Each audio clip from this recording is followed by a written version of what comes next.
কাজী নজরুল ইসলাম, যিনি বিদ্রোহী কবি নামে সমধিক পরিচিত, ছিলেন বাংলার সাহিত্যের একজন কিংবদন্তি কবি, সঙ্গীতকার, সাহিত্যিক এবং জাতীয়তাবাদী নেতা।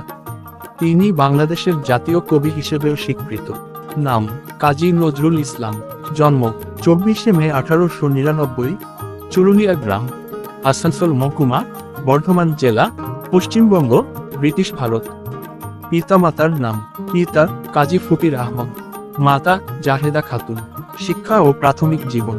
কাজী নজরুল ইসলাম ছোটবেলা থেকে নানা প্রতিকূলতার মধ্যে বড় হন। পিতার মৃত্যুতে পরিবারের দারিদ্র্য নেমে আসে। তিনি লেটো গানে যোগ দেন এবং সেই থেকেই সাহিত্য ও সঙ্গীতের প্রতি তার ঝোঁক শুরু।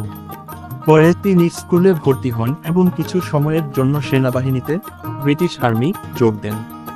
সাহিত্যিক জীবন। প্রধান সাহিত্যকর্ম: কবিতা, বিদ্রোহী, ভাঙার গান, প্রলয়োল্লাস, আনন্দময়ের আগমনে। গল্প: ব্যথার দান, রিক্তের বর্ণনা। উপন্যাস: বাদল প্রহর, মৃত্যু ক্ষুধা। নাটক ও গান: তার লেখা প্রায় 4000 গান আছে, যেগুলোর অনেকগুলোই ইসলামী, হিন্দু ও মানবতাবাদী ভাবধারায় রচিত। এই গানগুলোকে নজরুলগীতি বলা হয়। প্রভাব: তিনি ধর্মনিরপেক্ষতা, বিদ্রোহ, মানবতা ও সাম্যবাদের পক্ষে কলম ধরেছিলেন। তার লেখনী ব্রিটিশ উপনিবেশিক শাসনের বিরুদ্ধে এক সাহসী কণ্ঠস্বর ছিল। রাজনৈতিক কার্যক্রম: নজরুল ছিলেন একজন প্রতিবাদী কণ্ঠস্বর। ব্রিটিশ বিরোধী লেখার জন্য তাকে কারাবরণ করতে হয়। কারাগারে থাকাকালীন তিনি বিখ্যাত কবিতা রাজবন্দির জবানবন্দি রচনা করেন। জীবনের শেষ পর্ব: 1942 সালে তিনি অসুস্থ হয়ে বাকশক্তি হারান এবং চিরতরে নীরব হয়ে যান। চিকিৎসার জন্য তাকে ভারতের বিভিন্ন হাসপাতালে রাখা হয়। পরে 1972 সালে বাংলাদেশ সরকার তাকে বাংলাদেশ নিয়ে আসে।